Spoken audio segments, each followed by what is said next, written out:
Hello, I'm Jeffrey Mishlove, and today I'd like to ask you a simple question. Are you taking adequate care of yourself? And by that, I mean physically. I'm talking about your physical body now, and the reason I bring it up is because it has been my experience that people like myself who get involved in, you could say head tripping, but I would rather call it the deep exploration of consciousness. People sometimes who get deeply involved in psychic work in particular often don't take adequate care of themselves. In fact, there's even, I think, a little bit of a stereotype of the typical psychic who is a chubby lady wearing a muumuu. But that aside, I know it's an issue, not just for people involved in psychic work, but in the whole Western world. We are suffering from an epidemic of obesity. And in the United States, I think it's the worst of all. So it's a question of paying attention to diet and exercise. It would seem simple enough. And I can tell you that in my own life, it's been a big focus. I started running when I was in my mid-20s and have run several marathons.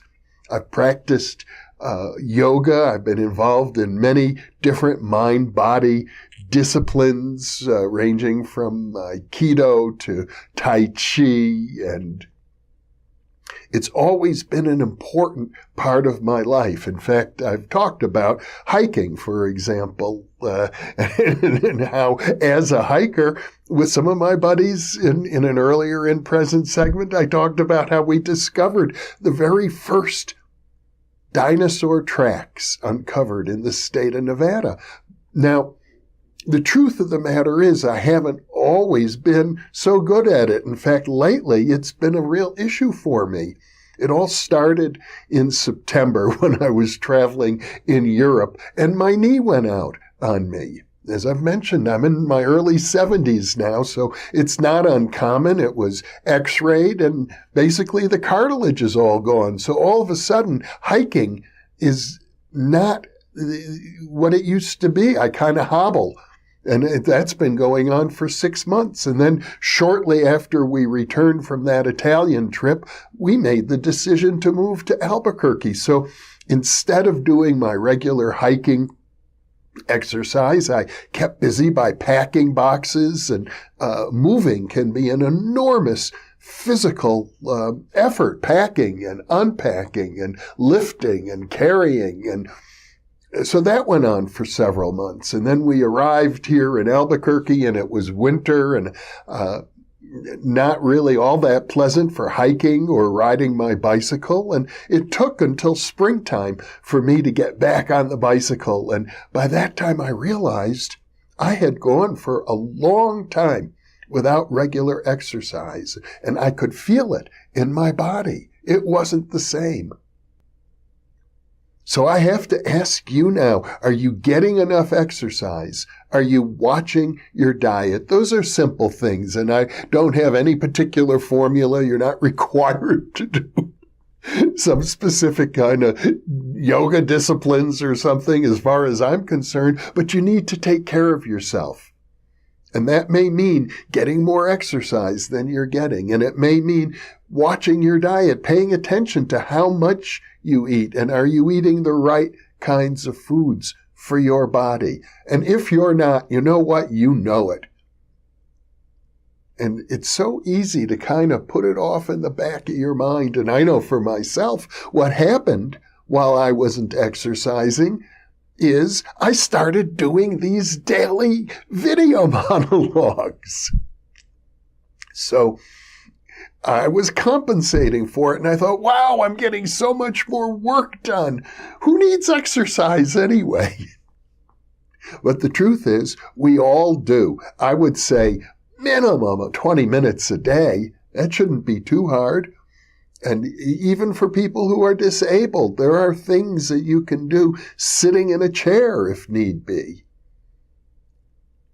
There are all kinds of things that you could be doing. And, you know, It was just a few days ago in the InPresence segment, I talked about your body as a psychic antenna, as an organ of psychic reception.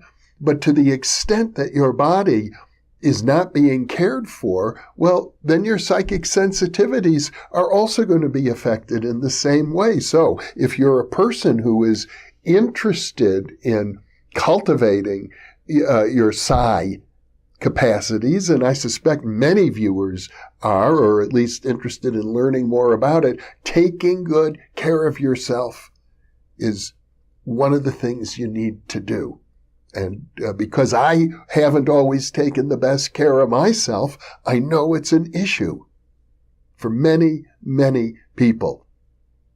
It's not an issue for my wife, or my stepson, who I live with here in Albuquerque. They're both going off to exercise classes many times a week, and there's so many classes available these days. It's amazing. I remember when I was younger, you didn't see yoga studios, you didn't see exercise classes on so many street corners. They didn't exist, but there is more consciousness about taking care of the body now. It's just a question of doing it. And also, I want to just say this, while I have the opportunity in the monologue today, I got a delightful surprise today. You see, I am thinking of getting knee surgery for this knee of mine that's gone out. I'm really looking at a knee replacement right now because I'd like to get back and hike the way I used to. And here in New Mexico, there's just wonderful mountains and hiking. But I'm riding my bicycle, but I haven't started hiking seriously yet. I've kind of hobbled on some trails, but that's not good enough for me. So I'm looking at getting a knee replacement. And today I got a call from the office of the orthopedic surgeon saying, we've got to change your appointment. And incidentally, are you the Jeffrey Mishlove who hosts the New Thinking Aloud channel? Because Michelle, who works there in the orthopedic department of the Presbyterian Hospital here in Albuquerque, is a regular viewer, and I was so delighted to learn that. And so, Michelle, here's to you. Thank you for watching, and thank you for reaching out to me. There's something else I'd like to add in here, too, about the body. What can we learn about people who really work hard to exercise and take care of their bodies? It's very interesting because, by and large, we live in a culture that does focus on the body. If you have athletic talent or promise, you'll get a lot of encouragement as a youngster, as opposed to the kind of encouragement you'll get if you have psychic talent, which your parents may find frightening or embarrassing. We don't encourage young people to develop their psychic capacities the way we encourage kids who have athletic talent, for example. I expect that will change. The day will come when young people who have parapsychological abilities will be encouraged, and those abilities will be cultivated just the way we do for people who are good at basketball or baseball or football or track or other sports. Now, one of the things that we have learned from people who pursue those areas is that there seems to be no outer limit to what is possible.